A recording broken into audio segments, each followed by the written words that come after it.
data daripada soalan Google Form kita untuk negeri masing-masing lah. Okay, kita download respon dalam bentuk Excel.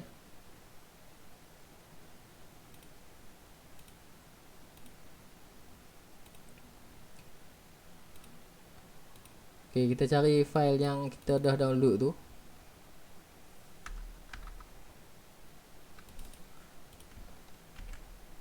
Okay, nak selamat kita bagi ada satu file yang senang untuk kita cari. Okay, ini kajian yang saya nampak kan semua kan, saya share kan. Okay, ini data Excel yang saya cari, yang saya export, saya import daripada Google Form. Jadi sebab tu saya minta kumpulan Terengganu itu buat semula Google Form tu dalam bentuk linear scale. Jadi bila dalam linear scale macam ni, linear scale 1, 2, 3, 4, 5, 5 sangat kerap, 1 ni jadi tidak pernah. Jadi data yang kita akan dapat dalam bentuk numbering macam ni. Jadi mudah untuk kita terus extract, kita copy, ataupun ada cara dia kita boleh import. Satu lagi cara, kita boleh import data. Kita import data daripada Excel, dia akan masuk terus Excel kat sini. Tapi saya tak suka cara import tu. Macam geng Terengganu buat, dia orang import data. Bila dia orang import data, dia orang tak pakai template yang kita sediakan, boleh, tak ada masalah. Tapi dekat sini values dia kena buat balik. Dia kena buat sebab tak ada. Ini kita dah buat template, kumpulan Melaka dah buat template. Jadi kita dah tak perlu, dah banyak kerja, kita dah mudah. Kita dah ada satu template yang berkaitan dengan values, label. Kalau tak mau label, pening, buang je. Tapi kita dah ada lah benda-benda ni. Kalau kita import data daripada Excel, kita akan dapat data sini saja yang mudah. Tapi data variable view kita kena buat balik semula. Jadi saya lebih prefer cara yang pertama. Maksudnya kita pakai template yang dah ada. Sebab saya nak cuba mudahkan kawan-kawan ni, kita buat template SPSS siap. Okay, jadi data semua dah dalam bentuk numbering, kecuali data-data ni, umur, okay, tahap pendidikan, pekerjaan, jantina. Okay, timestamp ni kita boleh buang, terus delete. Ataupun kalau siapa yang buat SPSS dia ada number, maksudnya kat sini dia ada bilangan 1, 2, 3, bilangan responden, dia nak mudah tengok. Itu different school of thought lah, ikut masing-masing punya style. Macam saya tak suka buat 1, 2, 3 tu, saya terus buat macam ni. Kalau tak nak yang ni, terus buang. Okay, kemudian kita ada jantina, perempuan, lelaki. Okay, satu cara kita boleh buat secara manual. Manual ni kita boleh ubah. Okay, perempuan, dia punya value dalam kita punya SPSS. Okay, perempuan, okay, jantina kan. Lelaki, satu mewakili lelaki, dua mewakili perempuan. Jadi kita kena ingat lah, satu dengan dua. Okay, dua perempuan, satu lelaki. Okay, dah dapat 2, 1. Sebab kita kena bagi semua jadi numbering macam ni. Sorry lah kepada siapa yang dah pro, saya memang cerita detail lah bagi kawan-kawan yang tak pernah buka SPSS lagi. Jadi ini kita perlukan data numbering ni untuk kita masukkan dekat data view. Data view ni akan jadi 1, 2, 5 number tadi. Okay, dia akan ada dua paparan, variable view dengan data view. Jadi dekat sini kita kena ubah manual, ataupun kita boleh cari dekat find and select ni. Okay, kita boleh buat replace. Okay, kita cari, kita type lelaki, kita replace dengan 1, replace all. Okay, perempuan,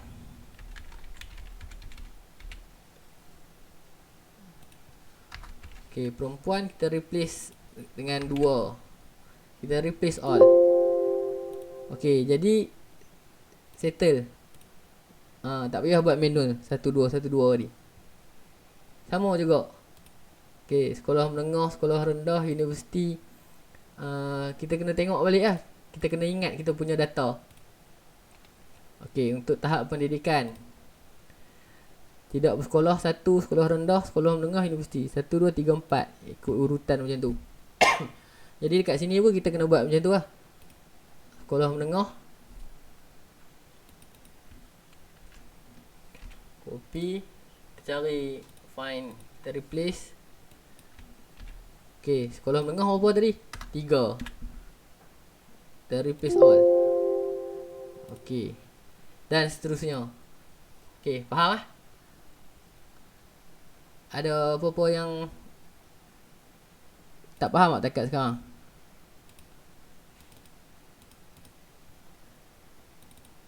Okay, kalau tak ada, okay. Tadi tu kita kena murnikan. Ni orang kita panggil murnikan data mentah kita. Kita bagi semua, bagi jadi macam tadi lah, tidak bekerja ni berapa, semua kena jadi numbering macam ni. Tukar jadi numbering macam ni. Bila dah semua jadi number, okay, kita ambil yang dah siap number.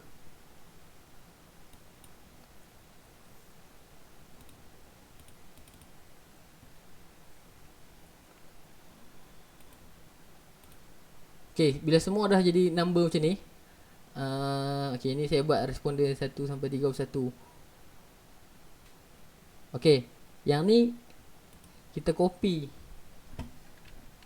Siapa-siapa tak faham ataupun siapa-siapa nak selit, Ustaz ada cara lagi mudah lah untuk buat, terus beritahu. Saya pun belajar-belajar sendiri, tanya-tanya kawan je ni.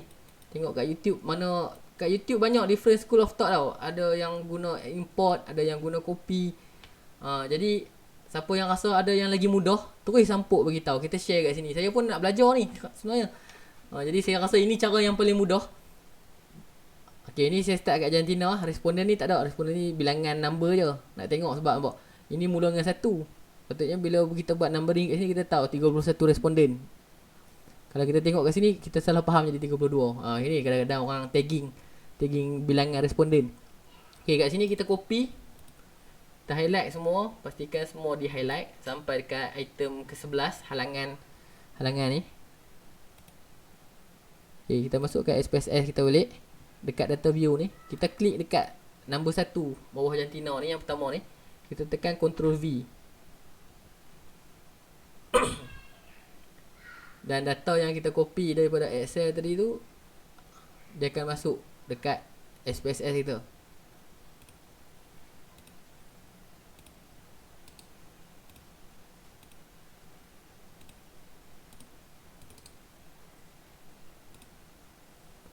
Okay, dekat ni clear. Ada apa-apa nak tanya tak? Okay, untuk ni kita perlukan 30 orang. Siapa yang ada 50 tu boleh pilih lah mana yang outliers, mana yang rasa dia jawab tu memang lain sangat daripada orang, boleh buang. Nak mudah kita buang awal-awal lah. Kita boleh juga cari normalities. Kita buat normalities, nanti jadi panjang. Kita cari normalities, kita tengok mana yang outliers kan, mana yang pelik-pelik tu kita buang. Jadi data tu orang panggil data sampah. Kita buang data sampah. Yang dia jawab tu lain pada orang. Kita boleh tengok salah satu construct. Contoh construct motif. Okay, ni motif. Motif 1 sampai motif 10. Overall semuanya konsistensi dia jawab 45 kan. 45. Adalah yang jawab 3. Tengok macam ni. Ini tiba-tiba untuk responden number 4 ni, motif 7 ni dia jawab 1. Semua 5, tiba-tiba yang ni 1. Nampak? Ini yang kata ni data ni mungkin dia memang malas nak jawab. Nampak? Motivasi dia semua dia jawab 5. Ini yang jenis style tak baca ni, dia terus taram je. Ini 5, betul sini 2, 3. Ini yang dia tak baca dan dia terus jawab. Ini yang kita kata data ni, bukan kata data ni tak boleh pakai. Tapi dalam 31 ni, ini yang paling kita tengok macam tak best. Jadi kita buang. Okay. Jadi data yang ada sekarang 30 data ngam-ngam. Kita nak analisis 30 saja. Semua negeri analisis 30 saja. Walaupun dapat 100 orang, 30 saja. Okay. Setelah satu bahagian kita dah ada data. Data mentah kat sini. Sekejap, saya save dulu. Lagi hang. Okay. Next step, bila dah ada data ni, kita dah boleh buat analisis untuk demografi. Kita analyse, kita boleh buat frekuensi untuk demografi. Okay, sebelum tu kita compute dulu data kita. Contoh, kita compute data medium. Okay, medium kita ada 5. 1, 2, 3, 4, 5. 5 medium ni kita nak compute. Compute ni kita nak gabungkan. Kita nak tengok mean keseluruhan. Sebab kita nak buat yang tadi macam saya cakap tadi, macam Nurul Sahadillah buat ni, dia ada mean. Mean ni mean keseluruhan, bukan setiap satu item. Dia mean keseluruhan untuk semua motif ni. Nampak kat sini dia tak tulis mean keseluruhan sebab dia buat frekuensi. Mean keseluruhan dia tulis kat sini dengan sisa piawai dia buat kat sini. Okay, jadi kita kena compute kan untuk dapat mean medium ni. Medium 1 sampai medium 5 ni, kita akan dapat satu skor mean keseluruhan. Okay. Jadi kita pilih dekat sini statistical, dekat function group ni. Kita ambil mean. Okay, dia akan keluar mean ni. Jadi dekat simbol tanda soal ni kita masukkan medium, masuk sini. Kemudian okay, tanda soal ni kita buang. Masuk lagi medium 2, hantar sini, koma. Masuk medium 3, hantar sini, koma. Boleh juga nak cepat, double click, koma, double click, koma. Okay, jadi medium 5 dah ada kat sini. 5 medium. Target variable kita akan buat satu lagi variable baru dekat hujung berkenaan dengan medium. Boleh je nak letak apa-apa. Kita buat medium medium ke min mat ke. Tengok mana hak mudah kita nak cari kan. Underscore dia tak boleh letak simbol, boleh underscore je boleh. Medium min. Okay, jadi dah ada yang ni, kita tekan OK. Okay, dia dah execute, dah ada kat sini. Jadi bila kita pergi kat hujung ni, kita akan ada satu mean untuk medium. Jadi ini kita punya ni lah, kita punya medium punya mean. Jadi kita nak analyze.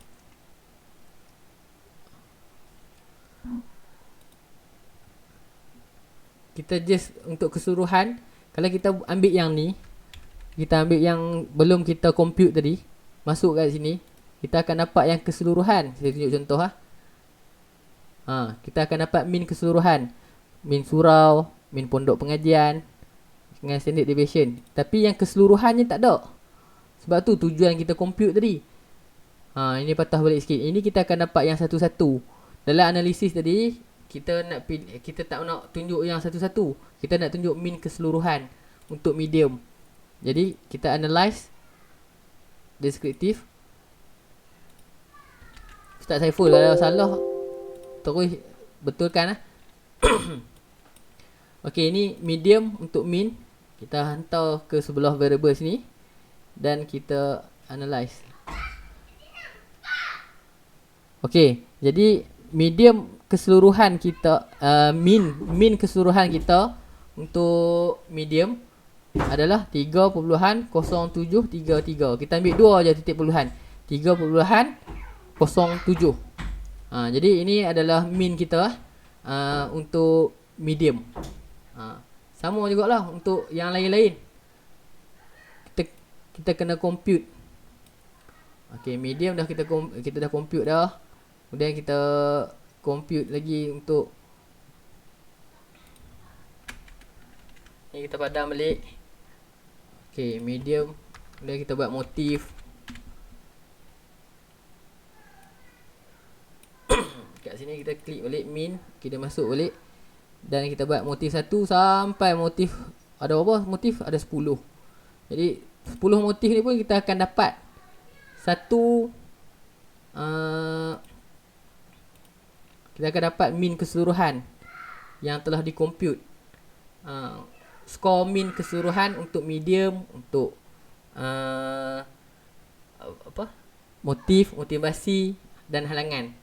Itu yang kita akan masukkan dalam analisis deskriptif kita. Okey, selesai satu bahagian. Ada apa-apa nak tanya tak? Kau laju sangat ke, pelan sangat ke? Nak ulang balik ke? Okey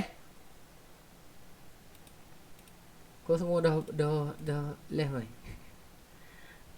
Ada. Okey Okey, ni tak payahlah kita buat semua kan.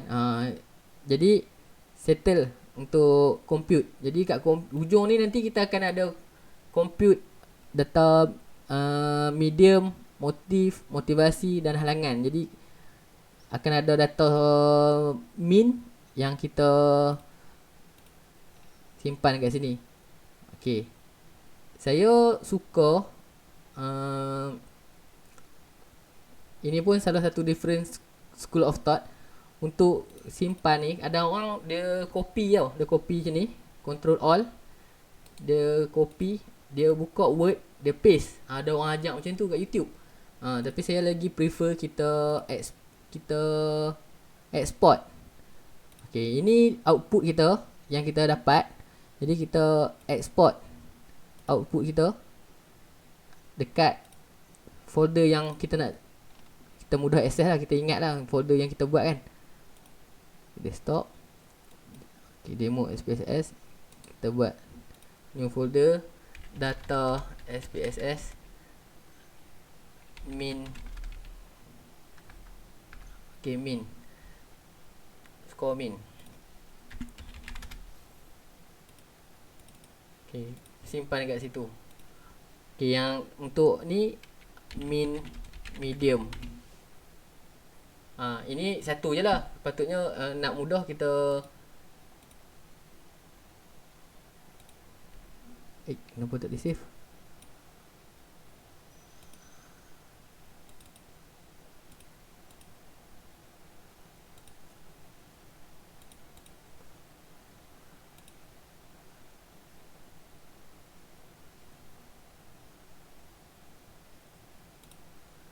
Okay, nanti kita akan ada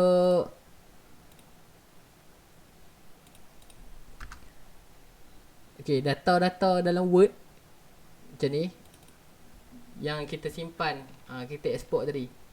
Ini boleh masuk dalam lampiran nanti lah, untuk kita punya tesis ke apa nanti kan. Yang tak perlu ni kita boleh buang. Nak biar saja pun tak apa. Tapi kalau bila kita export, dia akan mudahkan kerja lah. Dia tulis dalam bentuk yang senang untuk dilihat. Ini frekuensi table untuk data demografi. Ini silap tajuk. Tapi macam ni lah tajuk dah. Ni untuk motif ni, motivasi.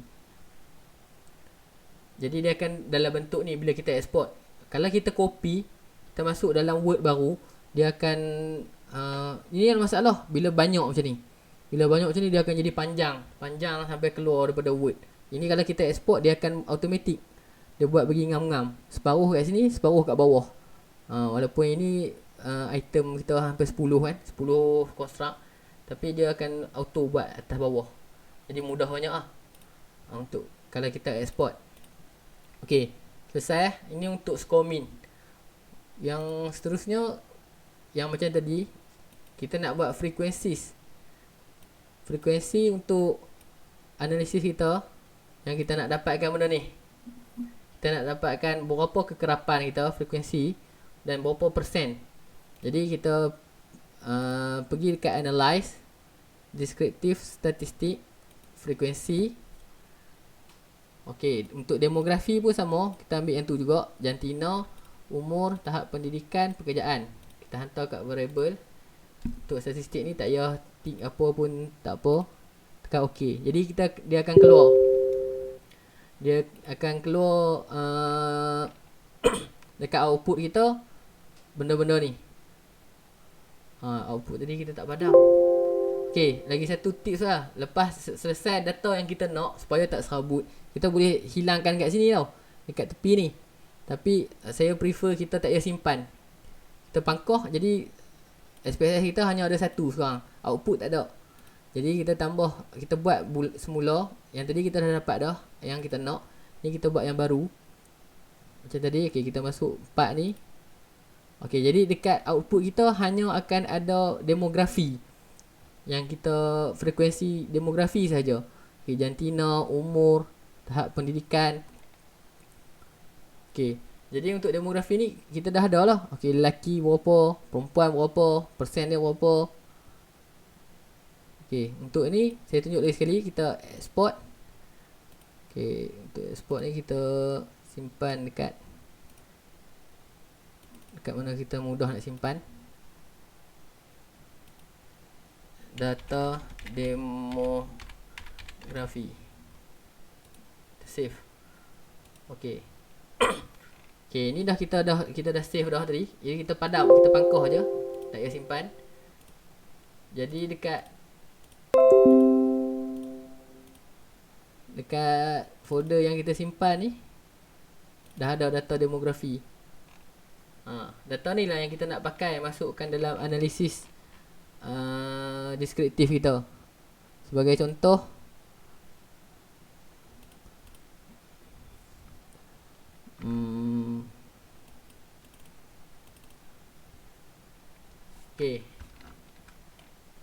Okay, ini contoh analisis deskriptif untuk demografi.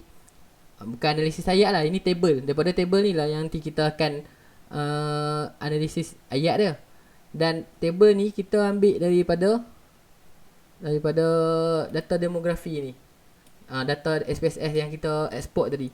Jadi kita simpan lah satu, senang kita nak cari. Jadi okay, ni jantina. Tengok 17, 13, 56, 43. Kita ambil ni ya, frekuensi dengan persen. Jadi dekat kita punya dapatan kajian untuk deskriptif ni buat 16, 14, 53 dengan 46%. Jadi ni total 30 orang. Okey, ni untuk umur pula. Sama, kita tengok kita punya data demografi umur. Kita ambil 26 orang, 60, 70. Ini frekuensi 3 orang je, 71, 80. Untuk 81 ke atas, seorang saja. Kita ambil benda ni, kita masukkan dekat kita punya dapatan kajian, table ni. Lepas tu kita hurai lah. Analisis profil responden menunjukkan 30 orang responden, 22 apa, 16 lelaki, 14 perempuan. Okay, settle untuk analisis frekuensi. Frekuensi untuk ni lah, demografi. Lepas tu kita dah siap demografi tadi. Yang ni kita masukkan balik kat tempat dia, hantar balik sebelah. Kita buat pula untuk medium. Untuk construct yang pertama, construct medium. Sama juga, kita masuk, check balik, ada 5 medium. Kat OK. Okay, jadi medium yang tadi saya cakap kan, lepas siap kita pangkoh. Jadi kita keluar. Jadi kat sini dia akan hanya papar output yang baru. Jadi kita save output ni sahaja. Jadi ada frekuensi dengan persen. Yang ni macam tadi akan ada frekuensi berapa, kekerapan dia dan persen dia. Kita masukkan dalam kita pindahkan dalam table ni. Okey, itu sahaja untuk analisis deskriptif.